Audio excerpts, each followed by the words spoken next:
గౌరవ మంత్రివర్యులు సాధారణ బడ్జెట్, వ్యవసాయ బడ్జెట్ కూడా ప్రవేశపెట్టారు. ఇది చాలా ముఖ్యమైన కార్యక్రమం. ఇది నేను మీ అందరినీ కోరేది ఏంటంటే, సభ్యులందరినీ ఈ బడ్జెట్ మీద మీకు పూర్తిగా ఎమ్మెల్యేస్ అంటే బడ్జెట్ మీద పూర్తిగా అవగాహన మనకు కావాల్సిన అవసరం ఉంది. అది మీరు బాగా స్టడీ చేయాలి. ఎందుకంటే ఇక్కడ మనం చూస్తే ఈ సమావేశంలో మన ఎలక్షన్లో ఫస్ట్ టైం ఎమ్మెల్యేస్ 84 మంది ఉన్నారండి. First time MLAs. Second time MLAs 39 మంది ఉన్నారు. మిగిలిన వాళ్ళంతా సీనియర్స్. 4 టైమ్స్ 5 టైమ్స్ ఉన్నారు, 6 టైమ్స్ 6 టైమ్స్ కూడా ఉన్నారు ఎమ్మెల్యేస్. అంచేత ఈ కొత్తగా వచ్చిన ఎమ్మెల్యేస్కి బడ్జెట్ మీద పూర్తి అవగాహన కావాలండి. అసలు బడ్జెట్ ఏంటి, సాధారణ బడ్జెట్ ఏంటి, వ్యవసాయ బడ్జెట్ ఏంటి, తర్వాత డిపార్ట్మెంట్స్. నాకు తెలిసి మొత్తం టోటల్ డిపార్ట్మెంట్స్ 39 డిపార్ట్మెంట్స్ ఉన్నాయి.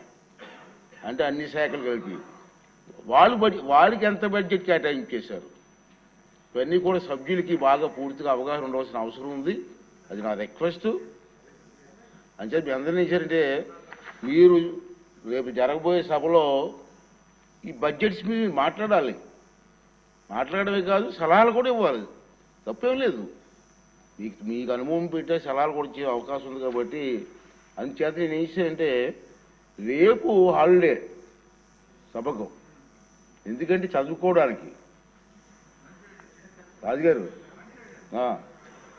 అవగాహన కోసం హాలిడే ఇచ్చి మళ్ళీ 13వ తారీఖు 14వ తేదీల్లో మళ్ళీ సమావేశం ఏర్పాటు చేస్తున్నాను.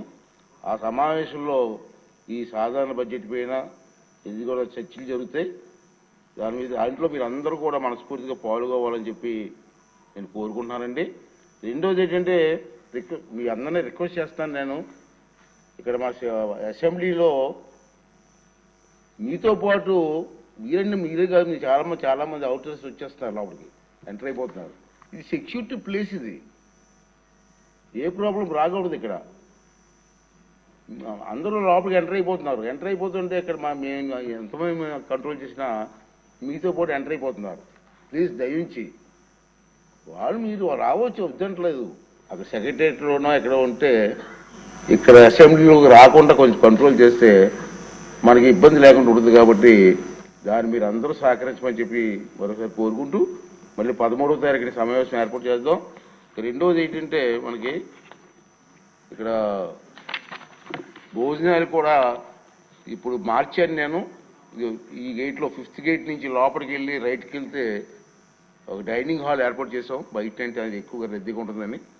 అంతే సభ్యులందరూ కూడా భోజనాలు చేయవలసిందిగా మరోసారి కోరుకుంటూ ఈ సభని రేపు 13వ తారీఖుకి వాయిదా వేస్తున్నానండి. థ్యాంక్ యూ అండి.